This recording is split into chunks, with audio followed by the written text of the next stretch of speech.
Masinagawang panahon, mga anak,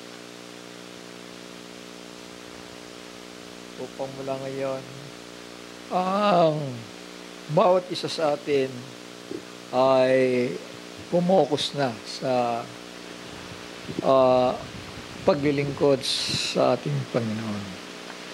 So, hindi na tayo kailangan lumingkong pa o magbigay ng diin sa mga bagay ng sanlibutan na makakapagpalihis sa ating kaisipan.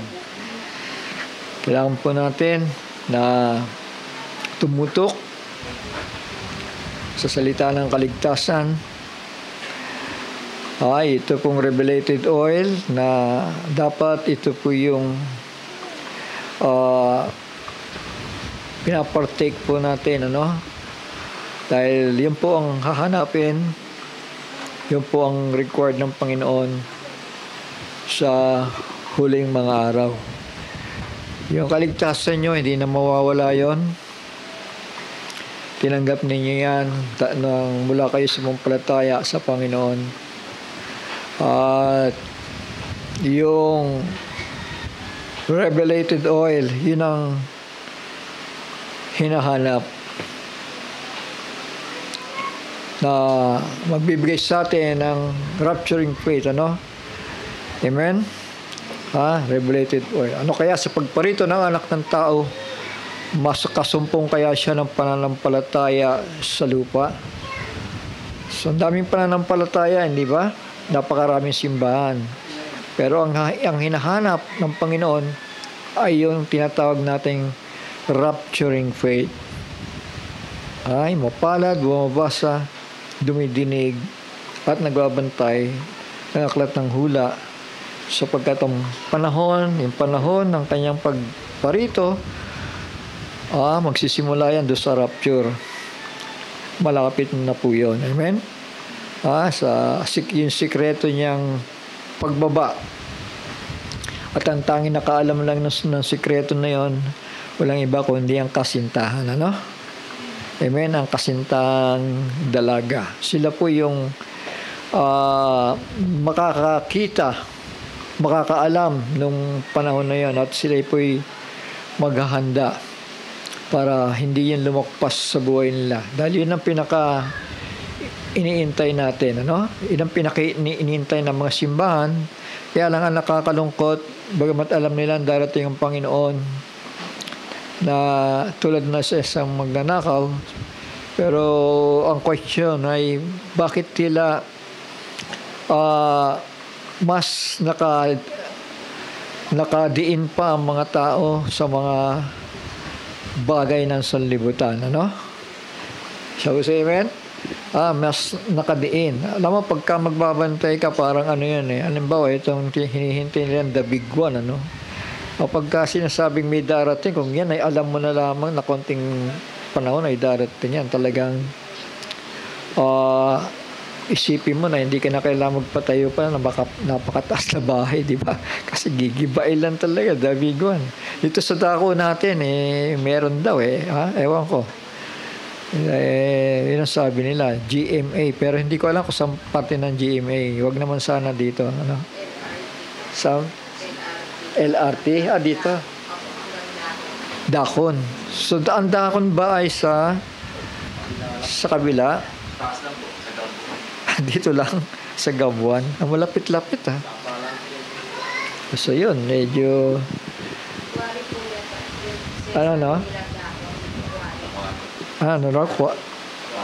Quarry, medyo malayo yun. Kila Kenneth. Ayan, huwag ka nang tataas ng bahay, Kenneth. Ayan, yun pagka alam mo may ganyan, di ba? Hindi na, kaya tama na to, baka mamaya masira lang, sayang naman. So, iba yung paghahanda mo. So, ganun ang ating pananampalataya na itinatayo natin ng bahay o yung pananampalataya natin sa tiyak tayong mananatili. Hindi ba? Na hindi tayo mabubuhal sa pagparito ng Panginoon. Dahil pagka nakatulog tayo, pagbabayaran natin yun Alam nyo ba yun? Pag nakatulog ang Yan, salamat. Okay na. Hindi pa kabisado ito. Sana. Ayan.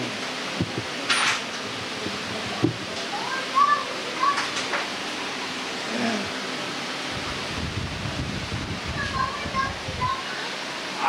So, kailangan natin maghanda sa pagparito ng Panginoon. So, dahil kong pakitang gusto, dahil kong gusto ipakita ang image, kaya lang, parang ang hirap eh. Ito yung kaisipan ko. Ang utak ko pa naman, kakapraso lang. Kaya hindi ko Pero purihin ng Panginoon, sana may deliver ito ng maliwanag sa ating kalagitnaan. Importante lang naman maintindihan natin. Noong nakaraan ay nag-aral po tayo sa chapter 2, Ayan, nakita natin yung pagsalakay ng mga bansa kay Israel. Joel chapter 2. Yung mga bansa na kalapit bansa ni Israel. So dito sa chapter 1 tayo mag-aaral ngayon, mga anak. At may kaugnayan ito dito sa images na ito na yan ni Nebuchadnezzar, So alam natin ito, di ba? Sino nakaalam nitong image na to? Ayan ay illustration yan ng isang panaginip ni Nebuchadnezzar yan, ininterpreta ni Daniel. At merong 4 na iba-ibang emperor na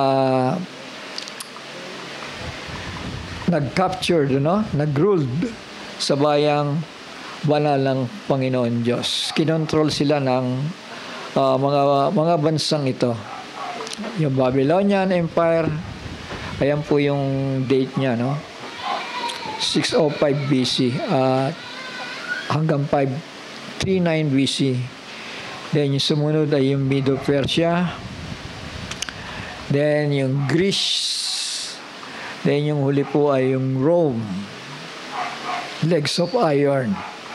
At yan po ay nabasag, Ibig sabihin na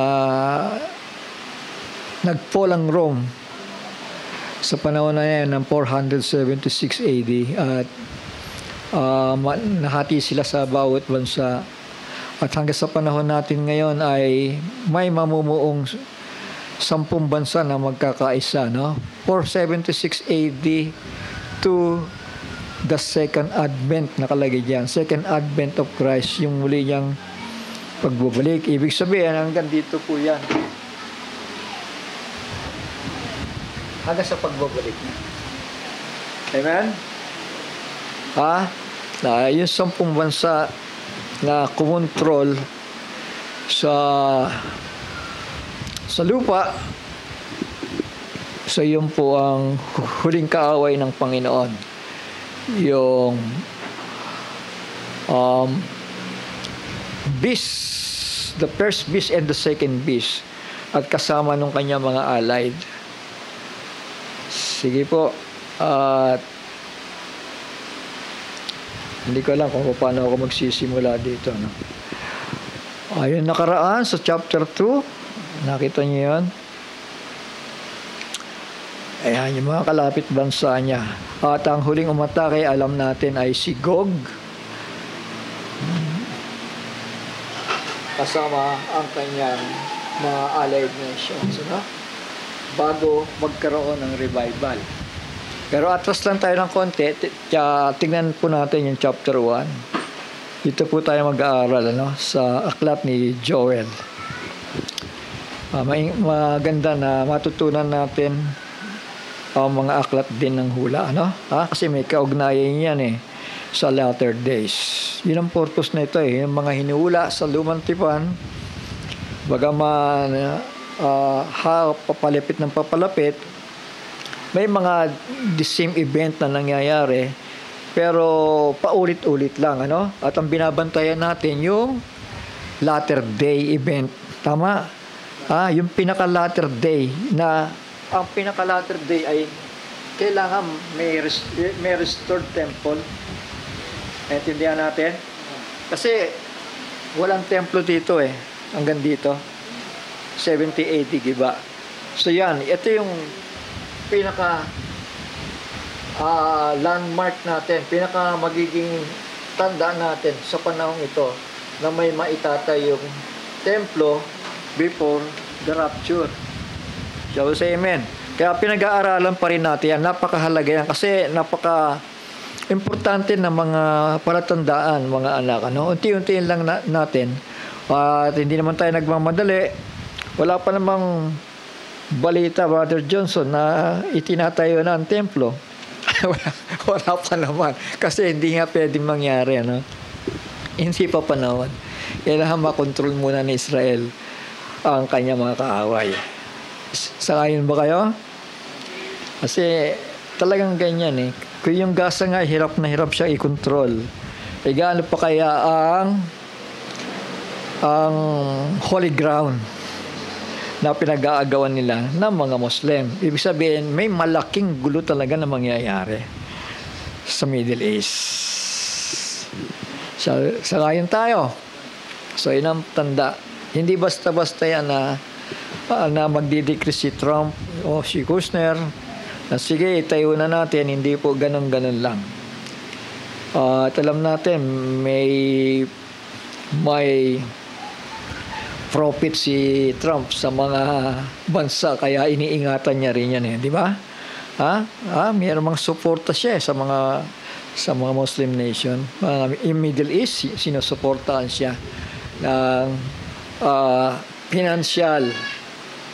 Kaya sa kanya naman yung military yung suporta sa kanila in case na merong mga mandirigma.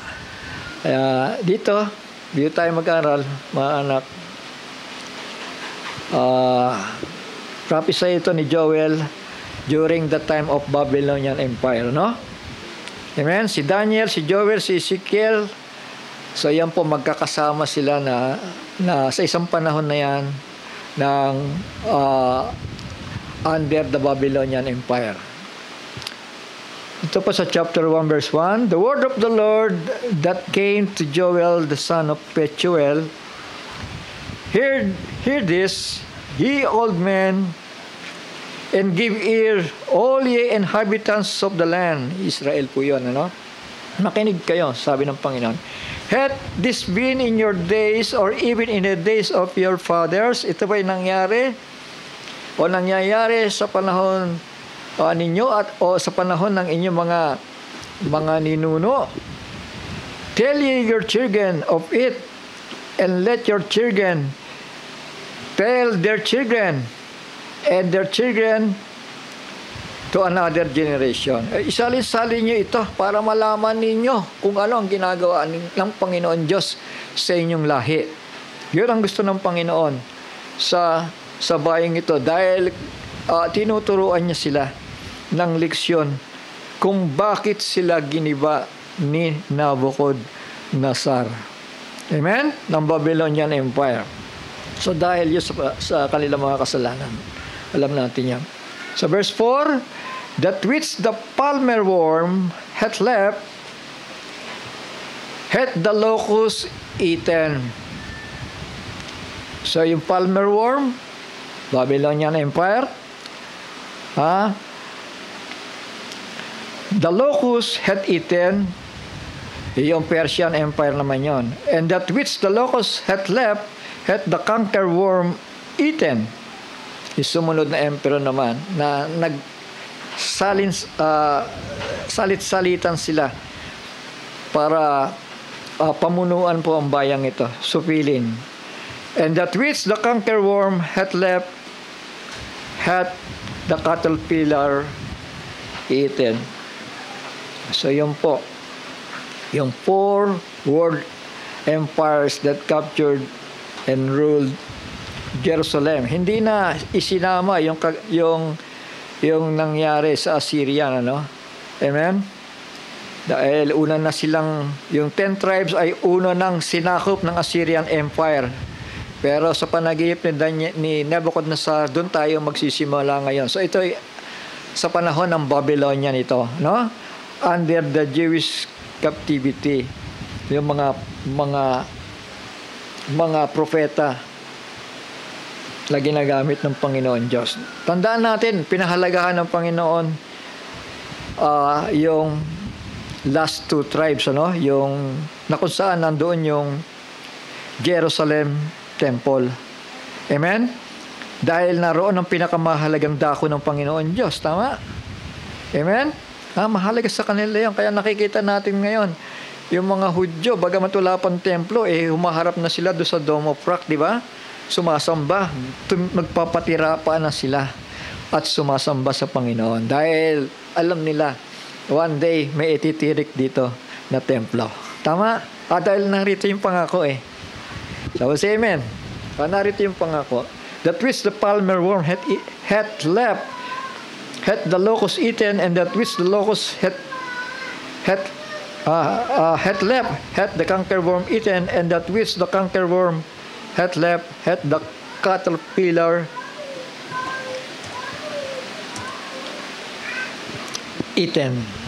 Yan, ibabalik yun. I-restore sila ng Panginoon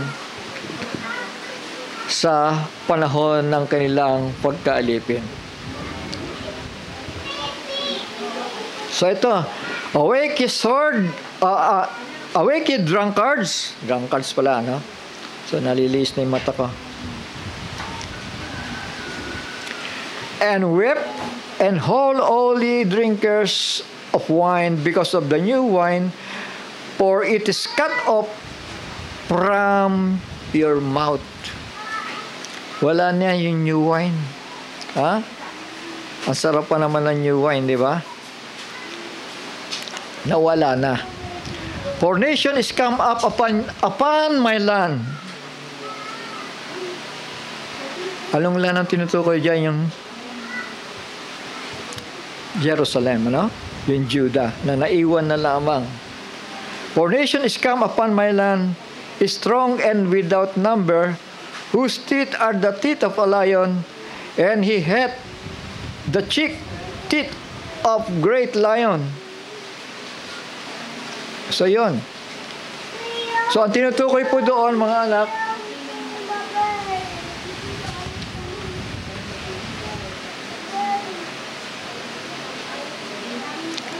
so, under the Babylonian Empire, tumukoy na siya dito po sa Roman Empire.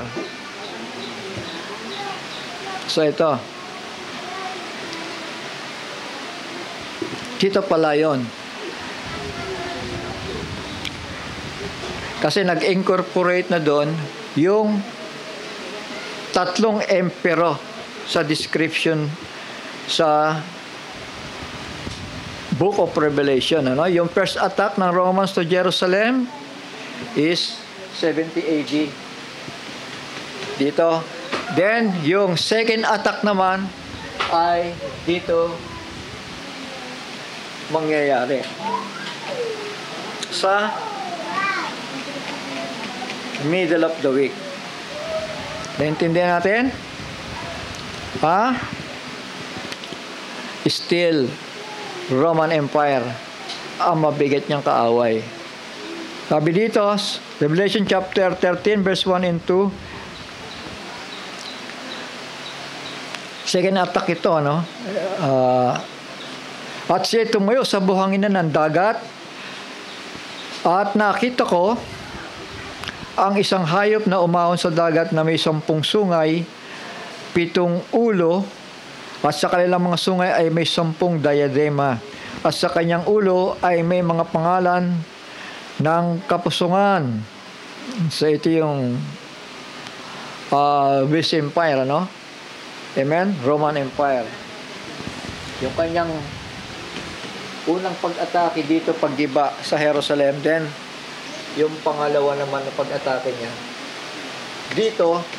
At alam natin na dito na po yung pinakamabigat dahil napakaraming nangamatay na mga Hudyo dito. Halos 2/3.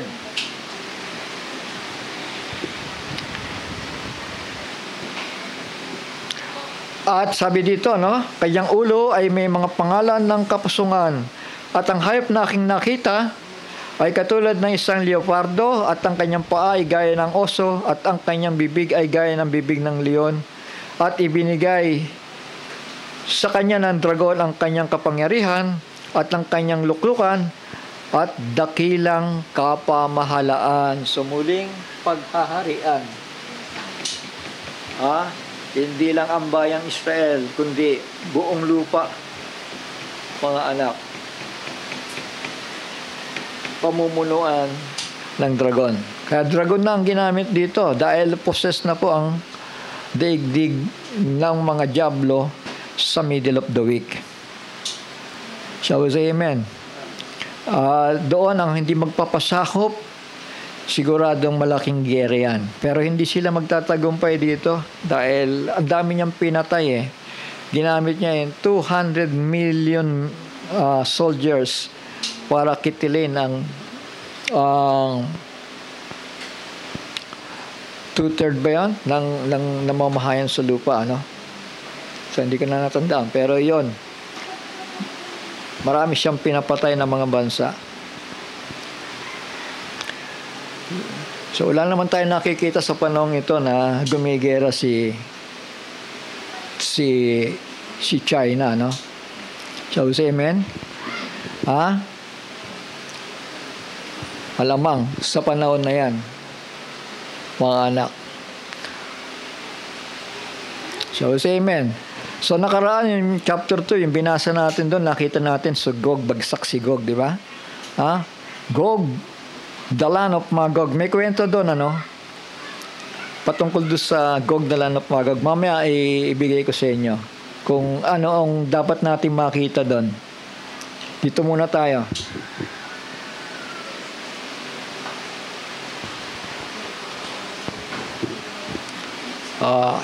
Verse 5, awake ye drunkards and wept and howl. Lagay natin sa Tagalog, ano, para makaintindi na may ibang bata.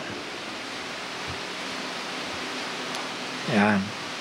Magsibangon kayo, kayong mga manglalasing, at magsiiyak kayo, at malambitan kayo, kayong lahat na manginginom ng alak dahil sa matamis na alak, sapagkat nahiwalay sa inyong bibig.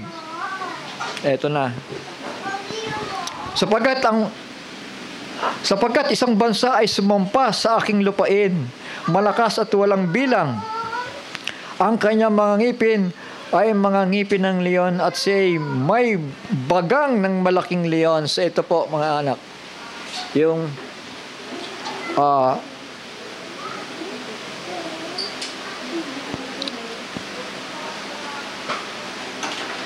yung bis na tinukoy natin kanina, ano? Kasi nag-incorporate na yung mga bansa na yan. At ang naging dominion ay ang Roman Empire. So yan. Sa verse 7, kanyang iniwasak ang aking puno ng uwas at ibinagsak ang aking puno ng igos. Sino po yung puno ng igos? Ang bayang Israel, ano? Amen? Yung kinain ng tipaklong, kinain ng balang, kinain ng uod, at kinain ng kuliglig. Yun po yung tinutukoy doon, yung forward empire na pinagharian ang bayang ito. So verse 8, managhoy ka na parang babaeng nabibigkisan ng kanyang magaspang dahil sa asawa ng kanyang kabataan. So, ibig sabihin, mahirap, mabigat ang sitwasyon ng babaeng ito, nung bayang Israel, dahil sa asawa ng kanyang kabataan. Ibig sabihin, bloody, dadanas siya ng hirap. So, verse 9, ang handog ng harina at ang inuming handog ay nahiwalay sa bahay ng Diyos, sa bahay ng Panginoon. Lilipat ko lang yung translation, para maintindihan natin yung tinatawag na bahay, ano?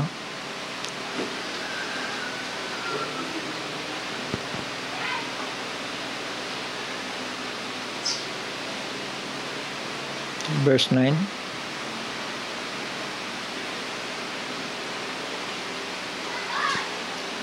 Sa King James.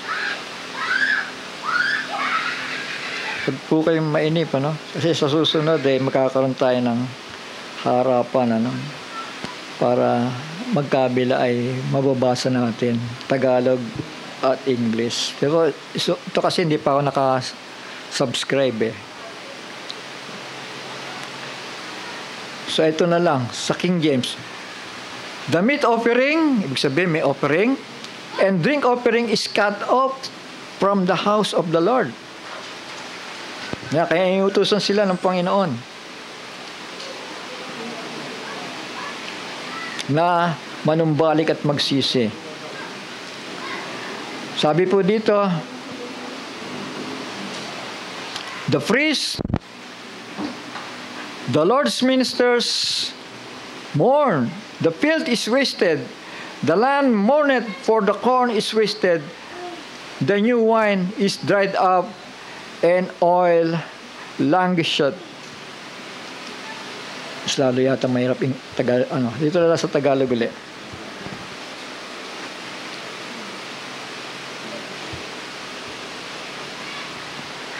'70 AD po ito. Itong kaganapang ito, no? Destruction of Jerusalem under Titus. So ito yung mga payo ng Panginoon ito. Mga hiya kayo sa verse 11. O kayong mga mangbubukid, manambitan kayo. O kayong mga mag-uubas dahil sa trigo at dahil sa sibada, sapagkat ang pag-aani sa bukid ay nawala. 70 AD nang ipinangalat sila sa iba't ibang bansa, ang lupain ay napabayaan. Shall we say amen? At ang puno ng ubas ay natuyo, at ang puno ng higos ay nalanta, ang puno ng granada, ang puno ng palma ay gayon din, at ang puno ng mansanas, lahat ng punong kahoy na parang ay tuyo, sapagkat ang kagalakan ay nawala sa mga anak ng mga tao. Verse 13, mga bigkis kayo nang kayong magaspang, at magsipanaghoy kayong mga saserdote. Ngayon dito, sa parting ito, mga anak, meron ng mga saserdote binabanggit. Shall we say amen? So, ang gusto ko lang ipakita sa inyo dito, na hindi na ito panahon ng 70 AD. Kundi, yung panahong ito ay tumutukoy na sa panahong ito na pagpeprepara nila sa pagparito ng Panginoon, sapagkat bubuhusan po sila ng una at huling ulan sa kapanahunan. At ito ang kanyang payo, magbikis kayo ng kayong magaspang. Ito yung parang sako, di ba? Kapag ikaw ay mananambitan sa Panginoon, sinusuot yan ng mga propeta, binubuhusan nila yung aboy ng kanilang mga ulo, at nagdarasal sila na seryoso sa Panginoon. At magsipanaghoy kayong mga saserdote, manambitan kayo, kayong mga tagapangasiwa ng dambana. Ayon, may dambana na. Amen? Hali kayo, magsiga kayo, magdamag sa kayong magaspang, kayong mga tagapangasiwa ng aking Diyos, sapagkat ang handog na harina at ang inuming handog ay nahiwalay sa bahay ng inyong Diyos. Tinutukoy niya dito, nahiwalay. Amen? Yan ang kadahilanan. Kaya manumbalik kayo, yun ang ibig sabihin, magsisi kayo. Tama? Dahil itong huling templong ito na itatayo, diyan kayo pumukos, diyan nyo ialing ngayon ng seryosohan ang inyong buhay na may pagsisisi. Dahil hindi yun nakita ng Panginoon sa kanila. Tama? Kaya ng kadahilanan na mga bansang ito ay napailalim po sila. Wala silang kalayaan. Maging ang templo, giba ang templo. So say amen. At karamihan sa mga Hudyo, pinasamba sa mga Diyos-Diyosan ng Babylonia, Diyos-Diyosan ng Roma. Gano'n na nangyari sa kanila, mga anak. At yung 10 tribes, wala na tayong balita kung saan sila nakarating, di ba? Yung northern tribes, una na silang pinangalat di ba? Pero yung Benjamin at Judah, ito yung natira. Itinira sila ng Panginoon. Dahil nandoon yung pinakabanal na dako niya di ba? Yung temple sa Jerusalem, nandoon. So, inalagaan niya ng Panginoon. Pero, pagdating ng panahon, ay dahil sa kanilang pagmamatigas, mga anak, hinatulan si Israel pagdating ng 70 AD. Dumating ang kanilang Mesaya, pero hindi nila matanggap. At hanggang ngayon, mga anak, hanggang ngayon. Pero darating ang panahon, yan ang nasusulat. Ay inyong bahay ay wasak, hanggang sasabihin ninyo, mapalad ang dumarating sa pangalan ng Panginoon. Ibig sabihin, unti-unti nang lumalambot ang kanilang mga puso hanggang sa panahon ito. Amen? Ito, dito. Kapag dumating na yung dalawa niya, pero dito, naghahangad na sila ng Mesaya na iluluklok sa templo. Tama? Kaya lang, mali pa rin false prophet nga. Kaya nga, ang tatak nito ay false false prophet Tama? Hanggang sa dumating ang dalawang propeta na yan na magpapakilala sa totoong pinahira ng Diyos. Si Kristo po yun, mga anak. Ayan, sapagkat ang handog na hirina at inuming handog ay nahiwalay sa bahay ng inyong Diyos. So, yun. Kaya yan, meron silang blowing of trumpets, fasting, and prayer, and supplication. So, ginaganap yan ng Israel, Ibig sabihin, sinisimulan na nila dito para ganapin yung mga kapistahan sa panahon na yan na daroon pa yung pangalawang templo. I-exercise na nila dito. At pinepray para yung kanilang mga sarili. Doon po sa third temple hanggang sa pagparito ng kanilang Mesaya. Sa verse 14, mga hayag kayo ng ayuno, magsitawag kayo ng isang takdang kapulungan, inyong pisanin ang mga matatanda at ang lahat na nananahan sa lupain sa harap ng Panginoon ninyong Diyos at magsidaing kayo sa Panginoon. Yan, Jewish regathering. At ang templo ay inire-restored na sa presenting panahong yan, mga anak. Sa verse 15, sa aba ng araw na iyon, sapagkat ang kaarawan ng Panginoon ay malapit na at darating na parang kagibaan mula sa makapangyarihan sa lahat. Tinutukoy po dito ay yung God's anger sa panahong ito. Kaya bago nyo sapitin yung bagay na yan, dito pa lamang ihanda na ninyo ang inyong mga sarili.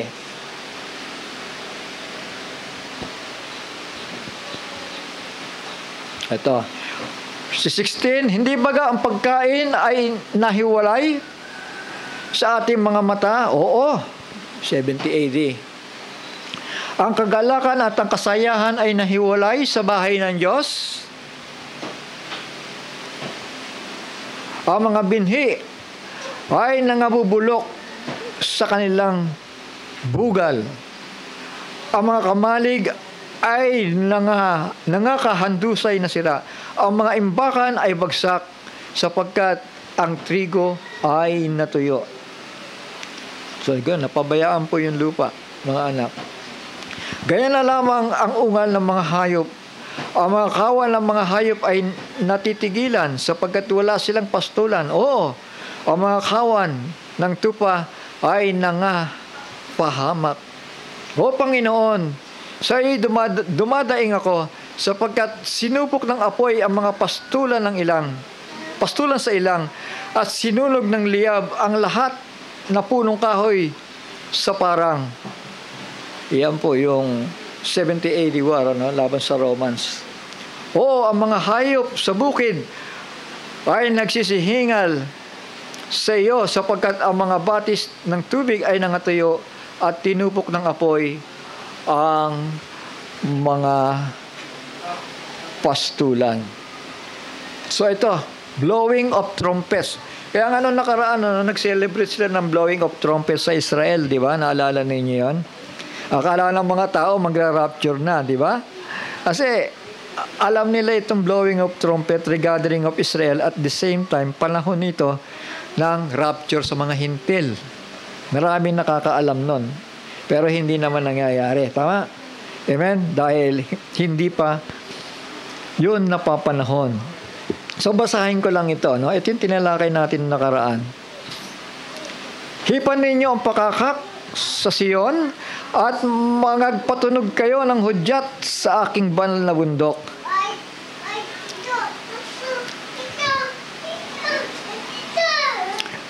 Manginig ang lahat na nananahan sa lupain, sapagkat ang kaarawan ng Panginoon ay dumarating sapagkat malapit na. So yun.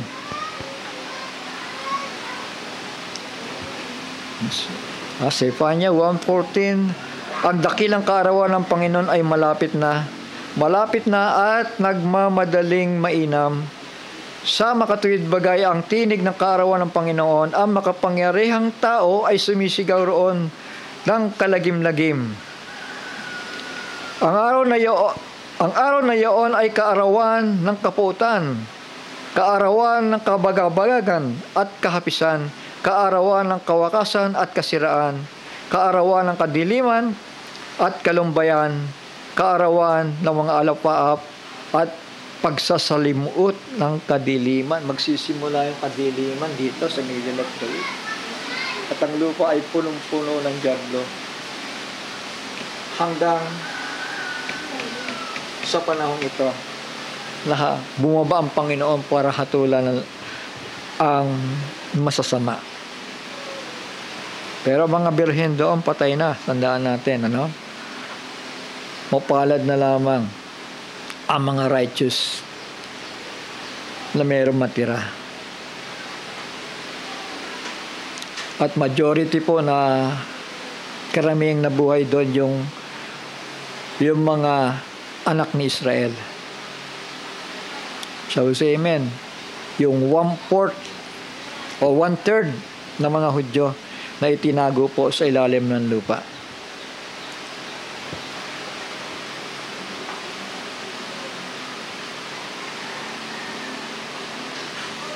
Verse 2, araw ng kadiliman at ng pagkukulimlim, araw ng mga ulap at ng pagsasalimot ng dilim, gaya ng liwayway na namumukadkad sa mga bundok, isang malaking bayan at matibay, hindi nagkakaroon kailanman ng gaya niyon, ni magkakaroon pa man ng pagkatapos niyon hanggang sa mga taon ng maraming salit-saling lahi. So ito mga anak, kasi dito yan yung verse 1 na yan, dito yan, pagpe-prepara ni Israel, pagtawag, blowing of trumpets.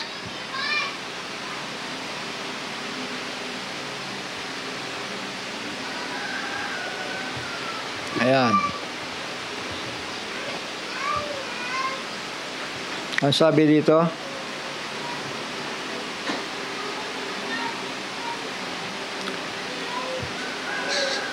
sa English,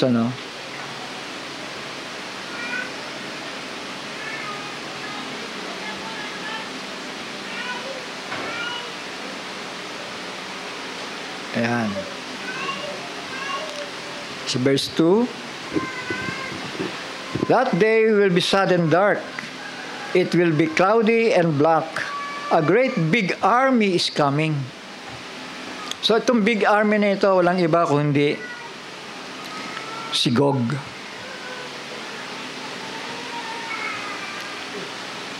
It comes across the sky like light in the morning. A great army like this has never come before. It will never come again in future years. Yan, umatake po ang Gog sa bayang Israel. Tandaan natin, pag sinabi natin Gog, ito po yung pinakapuno,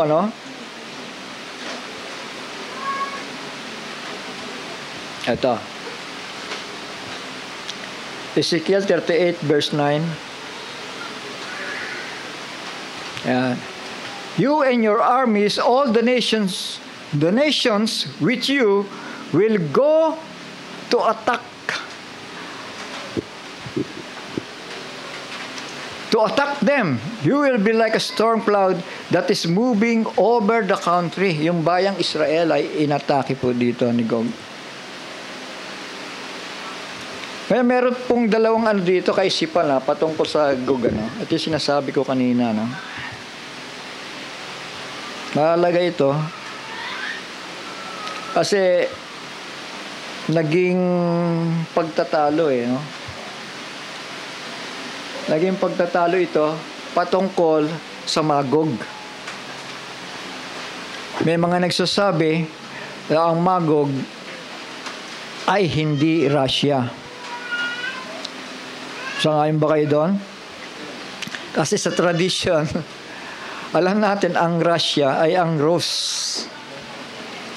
Shall we say amen? At ang Magog, ayon sa mga scholars, pag sinabing Magog, talagang Turkey. Diba? Pero, alam natin, yung presidente ng itong bansang Turkey, ay pailalim siya o nanghihingi lamang ng suporta sa Russia. Alam niyo ba yun? Bagamat hindi siya, alam natin, ang Turkey ay NATO siya, NATO. Hindi siya membro ng dating Soviet Union, nakagaya ng mga bansang ito. Ayan, nakikita ba ninyo? Wala. Hindi kaya? Wala. Kailangan na internet. Naputol. Sige, piki-connect ulit, Ronel. Piki-connect na lang ulit para may pakita ko lang yung ating connect na lang.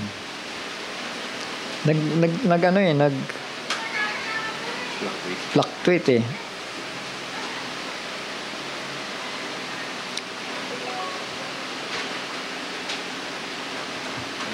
Sige, ako na. Salamat. So, yan. Sisil lang natin,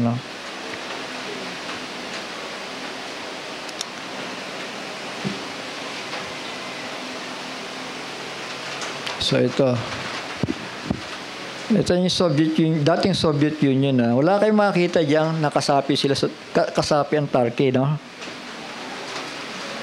Say amen? Hindi kasama. Dahil ang Turkey ay bahagi ng NATO. Amen? So, yun. Isang katanungan yan. Ngayon, ang dalawang pananaw po dito, kaya meron pagtatalo dyan, na may mga nagsasabi, ang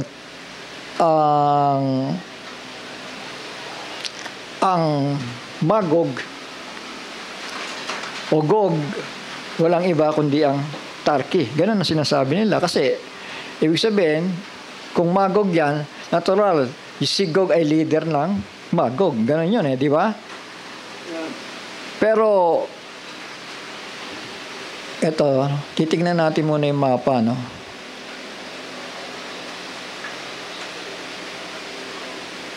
Tingnan natin yung map.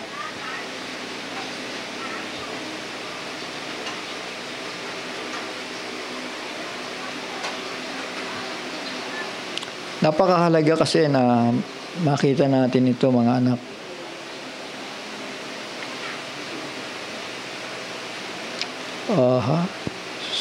Ito na lang. Ito. Ito yung Turkey, no? Kita ninyo?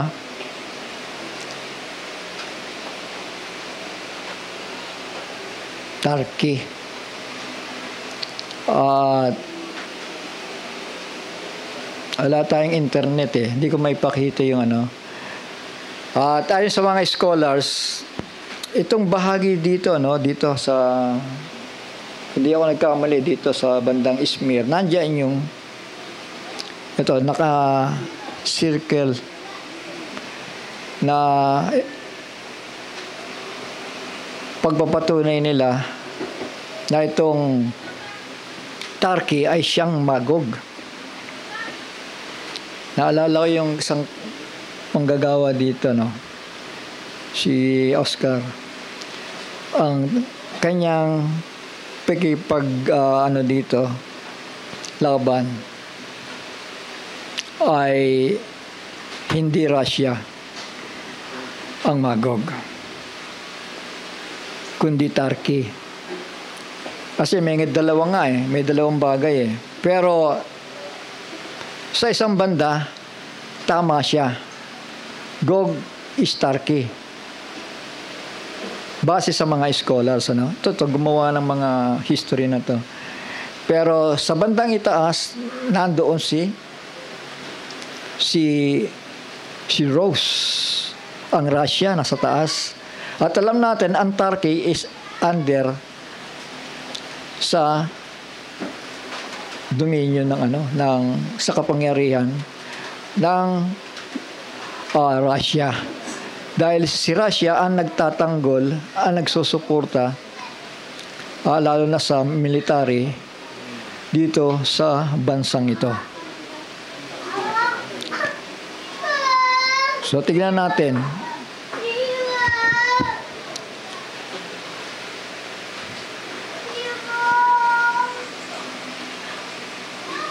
So ayan. Wala dyan si Turkey. Pero itong Kazakhstan at yung Turkey, halos iisang tao pala yan na nahati. Kaisa ito ng Turkey. Magkakamag-anak pala yan, yung bansa na yan. Pero magkahiwalay sila. Pag tinignan po natin yung mapa, ay ganyan lang ang layo nila. Konti lang. Dali po. Ayan ang Turkey. Ito ang Turkmenistan. Ayan, hindi ko lang may adjust. Ayan po yung Turkmenistan. Halos iisa sila. Magkakapatid yung dalawang bansa na yan. Kaya lang, ang Turkey, hindi siya nasakop ng USSR. Kundi naging bahagi siya ng NATO. Yan. Ngayon, ito pa.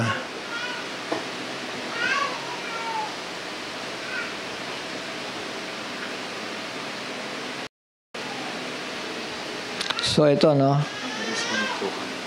Ikabit mo nga ulit.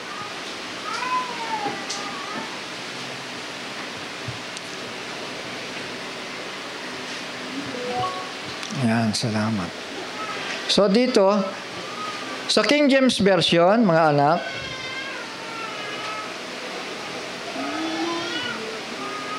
King James Version,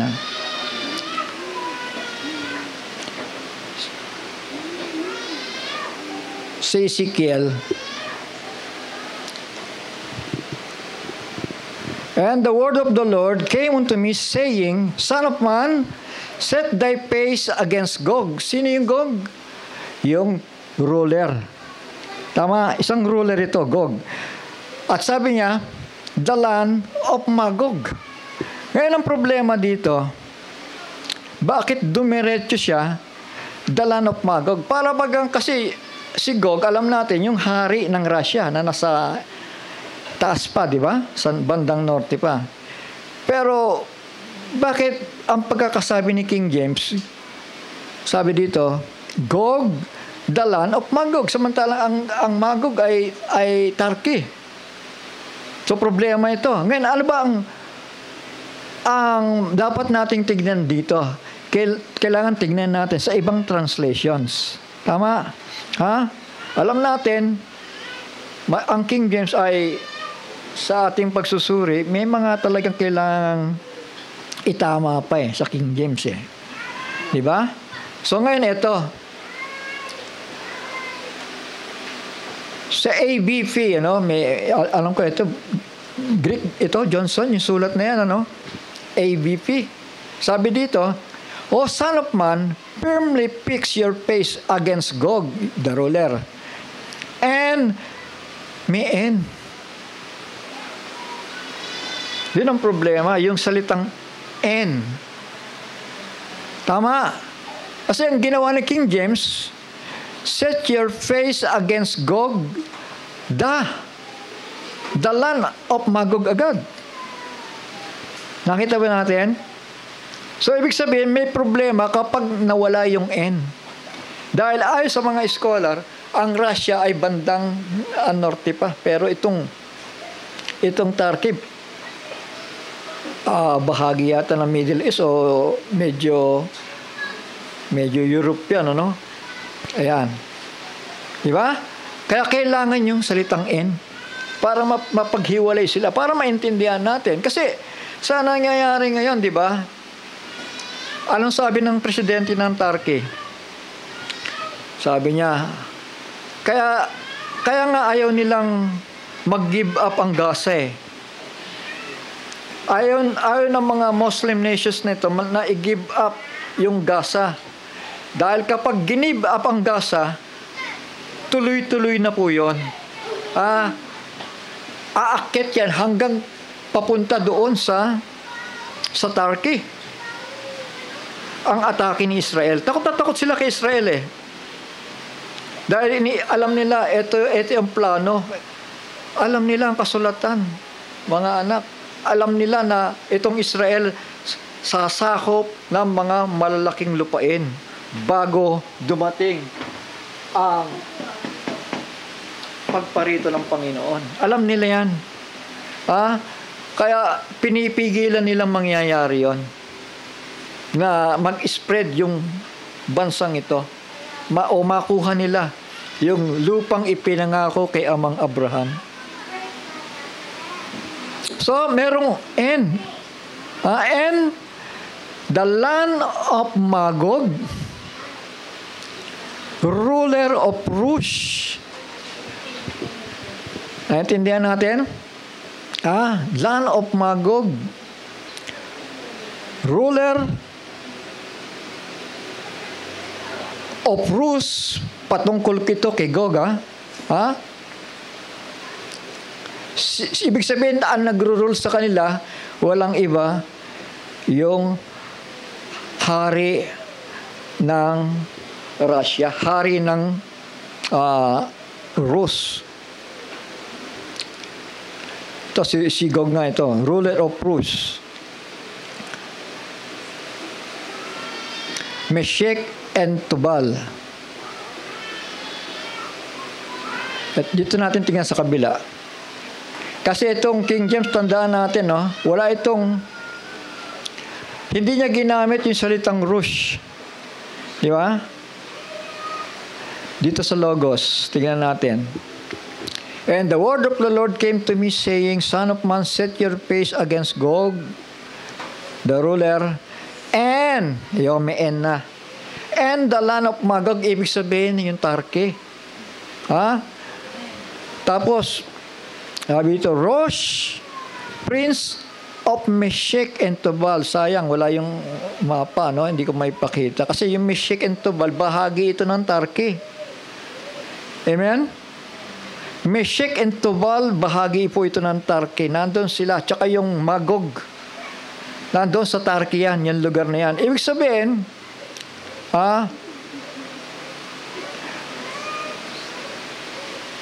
At ito namang si Rus, isang bayan din ito sa Russia, no? Andoon. O Russia mismo. Russia mismo. Pero si Rus, ang amo niya si Gog. Ha? Set your face against Gog and the land of Magog, yung Turkey. Rosh. Tapos ngayon si Russia, sabi dito, si Rosh ay prinsipe ni Meshech and Tubal and prophesy against him. Itong Meshech and Tubal at itong Magog ay bahagi ng Turkey ito. So nawala yung N, Brother Johnson. Nawala yung N. Sa King James kasi nagtuloy-tuloy siya eh. Set thy face against Gog, the land of Magog, na para bagang si Gog ay taga-Magog. Hindi po, kundi si Gog ay hari ng Rosh o hari ng Norte. Hari siya ng Russians. So, say amen. At itong Magog, Meshech at Tubal, bahagi ng Turkey. Kaya dapat may N talaga. Di ba? Ha? Amen. Kasi may kanya-kanya silang presidente. Tama? Ha? Iba yung pinuno ng Rus, walang iba si Putin. Ha? At yung tinawag si Putin na Magog. At iba naman ang pinuno dito sa bahagi ng Turkey. Ha? At ang Turkey, ulitin ko lang, nandoon ang Magog, nandoon ang Meshech, nandoon ang Tubal. Sayang at hindi ko na ipakita sa mapa, no? Ngayon, ito ngayon ang pinakaiintay-intay. Kasi ang laki ng takot ni ng presidente ng Turkey, si Erdogan, no? Erdogan ba yan? Erdogan. Sabi niya, kami ang isusunod ng bayang Israel na yan. Kami ang isusunod. So, ibig sabihin lang, na kapag ginawa ni Israel ito, Brother Johnson, dahil magkakamag-anak nga yan, si Turkestan, yung mga Istan, yung Rus, yung Magog, pag ginawa ni Israel yan, naatakihin niya si Turkey, dyan na ngayon ang tinatawag na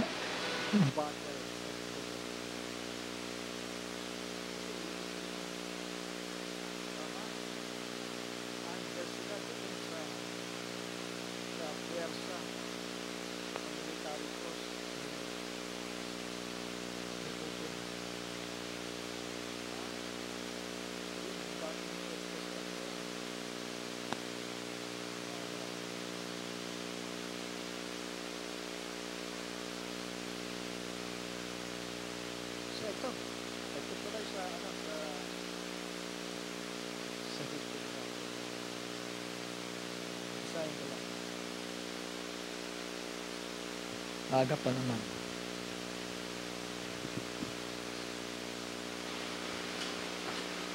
Ito, Turkey, Turkmenistan, yung isang bansa na katabi niya, na bahagi ng USSR. Relation refers to diplomatic relations between Turkmenistan and Turkey. They have very close relationship. Turkey was the first country in the world to recognize the independence of Turkmenistan during the period of dissolution of the Soviet Union, and the first country that opened an embassy in the newly independent country. So yan, sumuport itong Turkey sa Turkmenistan during the time of dissolution ng Union Soviet Socialist Republic. Yung nagkawatak-watak sila. Dahil nga iisa yung mga taong ito, magkakamag-anak. Dito pa, no? Sabi dito, Gog and Magog are not modern countries, but biblical references to people and land associated with the ancient region of of region north of Israel. So, yung norte ni Israel, yung mapa kanina. With many scholars identifying Magog with modern-day Russia. Dahil nga yung pagkakamag-anak nila, no? And other areas in the general region. The specific location is debated, but the term Rus is often linked to Russia. Yun ang magiging problema, di ba? Kasi si Gog nakalink siya kay Rus sa Russia, tama? Ibig sabihin, hindi siya nakalink doon sa Turkey, tama? Bagamat sila, aliado. Amen? Ako kung ano ibig ko sabihin? Ito. Ayan, naguguluhan din pati mga scholars. The specific location is debated, sabi dito. But the term Rus is often linked to Russia. Pag sinabing Rus, yun ang Russia. At yung hari nila, si Magog. Ayan. Making Gog a ruler over the land of Magog. Binanggit na naman yung Magog. Ibig sabihin, lito pa rin itong sumulat dito. Other theories, kaya nga theories, di ba? Connect Magog to region including modern Turkey. Ayun, dun na ngayon tatama. Shall we say amen? Central Asia or even broader areas of Europe and Asia. Russia. Many scholars believe the term Rus is the ancient name for Russia. Ayun, tama naman. And that Magog refers to the land of Russia. Yun ang ngayon ang problema. And its surrounding, ayun, doon siya papasok ngayon. And its surrounding territories. Yung mga kalapit. Pero hindi direktang si Magog ay nasa Russia. So, say amen. Its surrounding territories. In this view, Gog is leader or ruler from the region. Parang sinakop niya lahat. Pero alam natin ngayon, sa panahon ngayon, may sariling presidente ang Turkey, di ba? Amen? At nandoon yung Gog, nandoon yung Magog, nandoon yung Tubal, nandoon yung isa pang binabanggit doon, yung Meshek Tubal. Nandoon sa Turkey yun. So ito, in broader scope, some interpretations suggest Magog refers to a much wider region, encompassing many peoples. Ayan, ito na. In modern-day Turkey, Europe, Asia, as such as the Scythians mentioned in ancient sources. So, yun.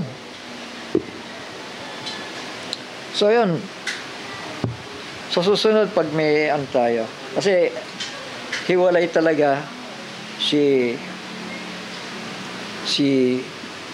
Magog, si Meshek, si Tubal, bahagi ng Turkey.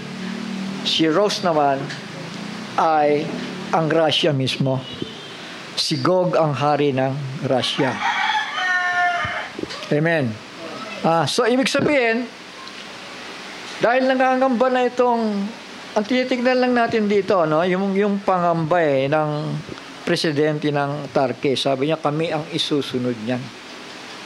Kami ang isusunod niyan. Kaya panay ang niya sa Russia, panay ang kapit niya sa Russia, at saka sa Iran, at doon sa iba pang mga bansa na pwedeng labanan si Israel.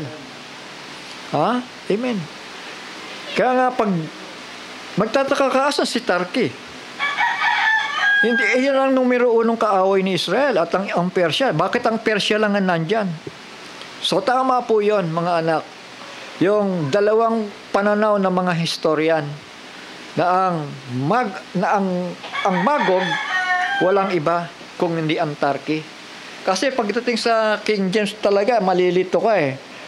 Wala yung salitang N eh. Di ba? Tingnan mo, son of man, set thy face against Gog, the land of Magog. Diniretso niya agad doon. Naintindihan niyo ba? So yun. Pero dapat, ito after Gog, may nakapasok dyan na na N. And the land of Magog, and the land of Turkey, parang ganon. And the land of Magog, the chief prince of Meshech and Tubal. Sino yan? Si Magog, siya pala ang chief prince. The son of Man set their face against Gog, the land of Magog, and the chief prince of Meshech and Tubal. Tama, siya ang pinuno, di ba? Shall we say amen? Si Russia, si Gog, siya ang pinuno sa biblical, siya ang pinuno ni Meshech, ni Tubal, at ni Magog. So malinaw na yun, mga anak. Nagkulang lang itong King James ng salitang N. Yan. Ito. Son of Man, firmly fix your face against Gog and the land of Magog, ruler of Rosh, Meshech, and Tubal, and prophesy against him, and say, thus says the Lord, behold, I am against you, ruler of Rosh. Si Gog yun. Meshech and Tubal, pinag-isa na. Yung Turkey at yung Russia. Shall we say amen? So yun. At naging kalituhan yan, At maging ang mga historian, may dalawa silang pananaw. Pero kung babalik tayo sa Biblia at titignan natin yung sitwasyon natin ngayon, mga anak, na talagang ang Israel, hindi malamang kadahilanan, dahil supporter nga itong si ng kaaway, itong Iran, at nagsusupport ito sa mga kaaway ni Israel, yung Iran at itong Turkey. Kaya mainit ang Turkey at Israel. Kaya mangyayari to. Yung battle of, tinatawag nila Battle of Gog and Magog. Yun ang pagkakatawag nila. Sa awayan ng Russia at ng Israel. Dito po yun, mga anak. Dito po yun. Ito, Battle of Gog and Magog, Ezekiel 38-39. Diyan masisecure ang border ni Israel. Kasi wala na siyang kaaway. Tama? Yan. Securing the borders. Securing the borders. Pero, ang question, may tamang pananampalataya na ba? Wala pa. Tama? Shall we say amen? Wala pa. Galing pa lang sila sa labanan Bumawi pa lang sila ng mga lupain. Tama? At kapag secured na ang mga borders, darating ang dalawang propeta. Shall we say amen? Darating ang dalawang propeta. Habang ito, nagpupumilit doon. Saan? Doon sa templo na itinatayo nila. Ito? Nagpupumilit doon. Shall we say amen? So ito ay bahagi ng pagtuklas natin, mga anak, sa mga propesiya. At mahalaga ang mga propesiyang ito at may makikita tayo, Kasi yung mga elder natin, mga naunang mga nangaral bago tayo ay naging mga tatanong sa akin ang mga bagay nito. At ito nga, itong Joel na to, ito yung detalye ng pagbabalik, pagsasauli ng lupa. Ituloy ko, meron pa pala dito, magpapatibay dito, pero konti na lang, huwag kayo mainip. Sa chapter 2, kasi kasunod nito, ito na.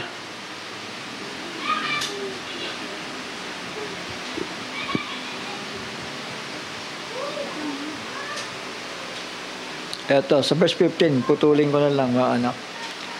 Blow the trumpet in Zion. Tell the people that they must not eat any food. Fasting po yun. Tell the people that they must all come to worship Him. Tell the people that they must all come. Make them all ready to serve the Lord. Bring the old people together. Bring the children, even the smallest ones. Every new husband must leave his room. Every wife must leave her secret room. Ibig sabihin, prioridad natin, Panginoon. Doon muna tayo, sumamba tayo. Sa 17, there are priests who go in front of the Lord. May mga pari na. They must cry as they go from the temple. May temple na, Brother Johnson. Dito yun, sa panahon ito. Amen? Dito walang templo. Walang Urim and Thummim, walang mga pare, walang mga handog sa panahon na yan. 70 AD, nadurog sila. Pero dito, ibig sabihin, binabalik na dito. Tama. Pero itong magkakasunod na taganapan dito sa aklat ni Joel, makikita natin ito. They must cry. They must grow from the temple. From the temple door to the altar, they must say to the Lord, do not hurt your people. Do not let the people in other countries laugh at your own people. They will point at them and they will say that they have no value. They will say that we have no God. Ayun ang ano nila. Salitang binibitawan nila kay Israel ngayon, di ba? Asan ang Diyos ninyo? Tingnan ninyo. Pinangalat lang kayo sa iba-ibang lupa. Inalipin lang kayo. At matagal na panahon. Ngayon, bumabalik kayo sa bansa ninyo. Kaya tinatawanan sila ng mga Muslim. Kung totoo ang Diyos nyo, bakit napabayaan na kayo? Pero ngayon, nakikita natin yung mga laban ni Israel. Talagang napaka ano niya. Nanginginig ngayon yung mga kaaway niya. Diba? Trembling, sabi nga ng Bible, di ba? Sabi ng Sicaria, nanginginig na. So ito yun, yung verse 20. I will send my army from the north. Ito na nga si Russia. North, far from you, I will push it into empty land where nothing grows. I will make the front of it go into the sea of the east, and I will make the back of it to the sea of the west, and I will make its smell rise up high because it has done great things. Mga kapatid, ito po yung nangyari kay Rose at yung kanyang mga kaalyado. Halos nangamoy yung amoy nila, yung mga bangkay doon, hinahanap yung mga bangkay, hinahanap po ilang months yun, hinahanap. Habang yung mga gamit nila, mga kasangkapan nila sa gera ay sinusunog naman ni Israel.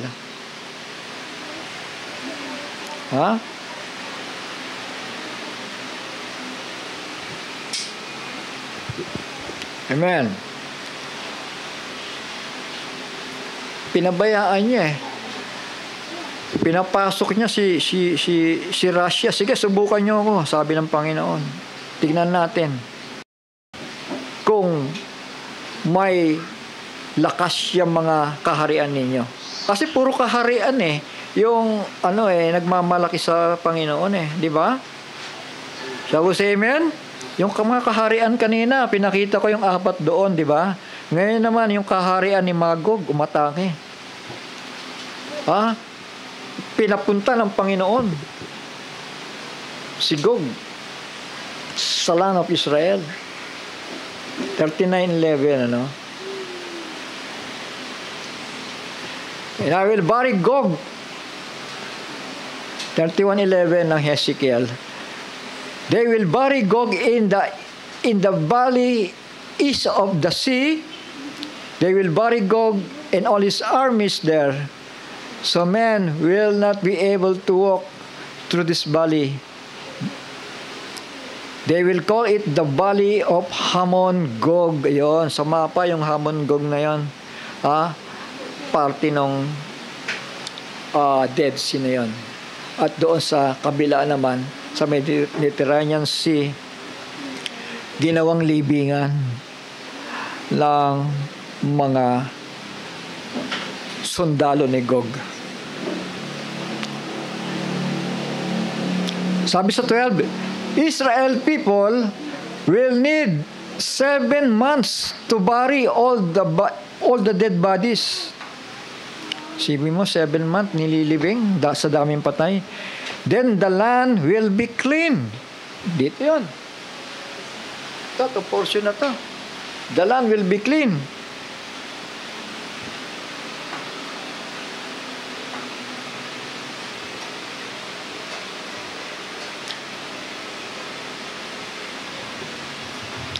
Sa 13, all the people in the country will bury the dead bodies. They will always remember that day, the day that I won the fight. They will give me glory, says the Lord, the King. Ayan. Niliwalhati ang hari ng mga hari. Shall we say amen? They will choose some men to clean the land. They will travel through all the country. Other men will bury the dead bodies that remain on the ground. They will begin to do this at the end of the 7 months. So, 7 months, hinahanap yung mga patay. The men who walk through the country will find dead bones. They will put a sign by each one. Then men who bury the bodies will bury them in the valley of Hamon Gog. Ayun. Shall we say amen? Yung Hamon Gog nito. Dahil, kaya nga Gog may Gog sa dulo, di ba? Ibig sabihin, pinaglibingan ng mga sundalo ni Gog. Naintindihan natin? Ha? A town called Hamona is also there. That is how they will make the land clean. Ayan, ipapakain yung mga patay sa mga ibon. Son of man, this is what the Lord, the King says, shout to all kinds of birds and wild animals, come here from all the country to eat the meal that I have prepared for you. It is a great sacrifice on Israel's mountain. Ayan. There you will eat meat and you will drink blood. You will eat the meat of great men and you will drink the blood of kings. You will eat them like the fat sheep, cows and animals from Bashan that you eat. And this sacrifice you will eat so much fat that you cannot eat anymore. You will drink so much blood that you cannot drink. And I will give you horses and their riders to eat. I will give you great men and many kinds of soldiers to eat, says the Lord, the King. Mga sundalo. And I will show the glory of all nations. I will show my glory. I will show my glory to all the nations. They will see that I can punish people and they will know that I decide how and when to punish them. So yan, nasa kapangyarihan ang mga kaharian. Nasa kamay ng Panginoon, mga anak. From that time, sa verse 22, and for all the time after that, Israel's people will know that I am the Lord their God. Doon pa lamang pagkatapos ng gera. Tama, Dr. Johnson? Amen? Doon lang sila mapapaniwala, no? Dahil darating ito after the Gog and Magog war. Sa 23, and the nations will know that I sent Israel people away from the country. Yun nakalaan yun. Far away from their country, and they will know that I punished my people because of their sin. They had not been faithful to me, so I turned away from them. I let their enemies take them and kill them with swords. So yun naman ang ganti ng Panginoon sa bayan niya. 70 AD, 1948. Sa bawat panahon na sila'y pinapatay din ng mga Muslims. I punished them because they had not kept themselves clean from sin. I hid myself from them because they had done so many evil things. So this is what the Lord your king says. Now I will bring back Jacob, Israel, from the countries where his people are prisoners. Ayan pala, ginawa sila mga doon, bilanggo. And I will be kind to all Israel's people.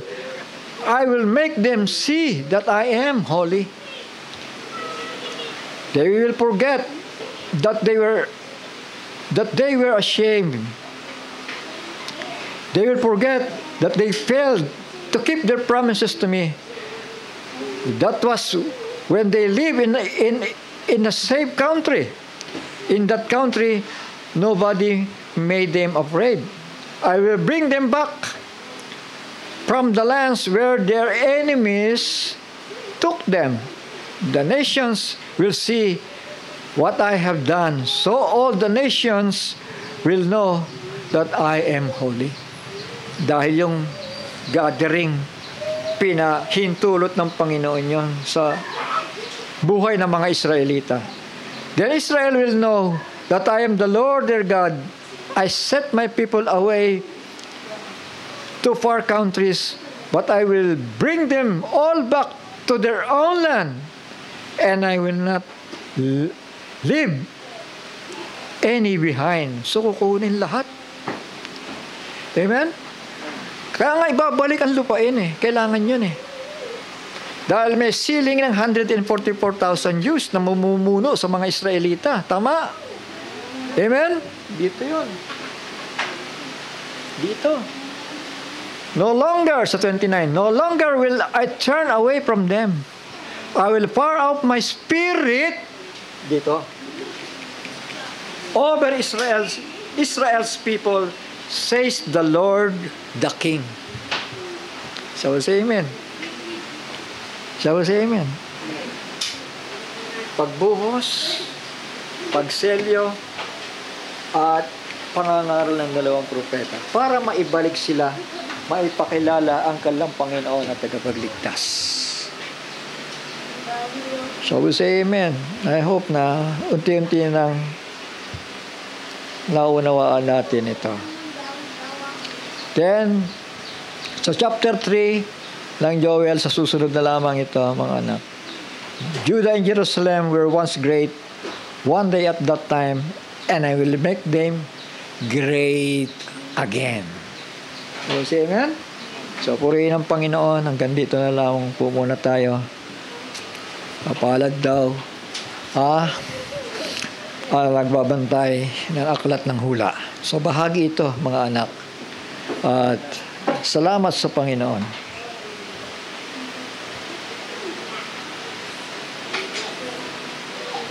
Kung may mga tanong kayo, para kasi sa tanong merong nadadagdag sa atin,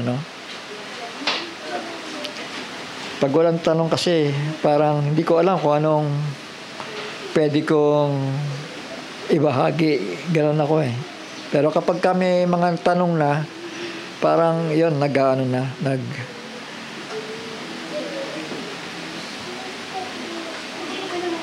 tayo manalangin sandali, mga anak. Magpasalamat tayo. Ama namin, banal at makapang